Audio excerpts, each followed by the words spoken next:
Le mouvement du moteur est transmis à l'arbre d'entrée de la boîte de vitesse automatique par l'intermédiaire du convertisseur grâce à une liaison hydraulique.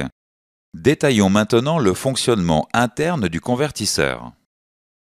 Le convertisseur est composé des éléments suivants: un impulseur, solidaire du moteur par l'intermédiaire de la tôle d'entraînement, une turbine liée au mécanisme de la transmission par l'arbre de turbine, et un réacteur placé entre l'impulseur et la turbine. Le convertisseur fonctionne selon deux phases, la phase convertisseur et la phase coupleur. Au démarrage, le flux d'huile en mouvement ralentit la rotation de l'impulseur. Lorsque le moteur est au ralenti et qu'un rapport est engagé, les projections d'huile dans le convertisseur sont suffisantes pour entraîner la turbine. C'est le phénomène du rampage. Le réacteur a pour rôle de modifier la direction de ce flux pour supprimer l'effet du freinage et ajouter un effet multiplicateur en orientant le flux dans le sens de rotation de l'impulseur. Dans cette phase, le réacteur est fixe par rapport au carter de boîte de vitesse. La phase convertisseur désigne le moment pendant lequel le convertisseur multiplie le couple moteur.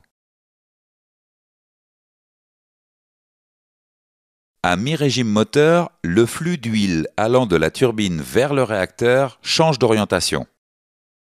Le flux d'huile percute l'arête, puis l'arrière désobage du réacteur. Une roue libre située dans le réacteur permet à celui-ci de se mettre en rotation afin de supprimer l'effet négatif du freinage. C'est le début de la phase coupleur. Le réacteur étant en roue libre, il n'y a plus de multiplication du couple. À haut régime moteur, l'huile ne circule presque plus entre la turbine et l'impulseur. Le convertisseur transmet alors le couple moteur au mécanisme. Le régime de la turbine est alors presque égal au régime de l'impulseur. La roue libre du réacteur est constituée d'un moyeu, de galets inclinés et de ressorts. Pendant la phase convertisseur, les galets sont dressés, la roue libre est bloquée. Pendant la phase coupleur, les galets s'inclinent, la rotation du réacteur devient possible. Durant la phase coupleur du convertisseur, le régime du moteur n'est pas égal au régime turbine.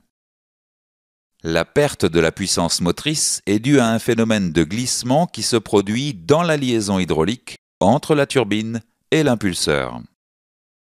Le glissement engendre une surconsommation de carburant ainsi qu'une réduction du frein moteur. Pour supprimer les effets du glissement et améliorer les performances de la transmission automatique, un pontage est réalisé entre la turbine et le corps du convertisseur.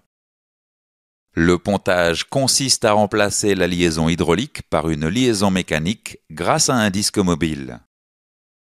Le distributeur hydraulique coupe la circulation d'huile derrière le disque de pontage. L'écart de pression entre l'avant et l'arrière du disque est alors suffisant pour interdire le glissement. La turbine devient solidaire du convertisseur. Afin d'éviter les chocs au moment du pontage, le distributeur régule les pressions de chaque côté du disque pendant la phase de progressivité.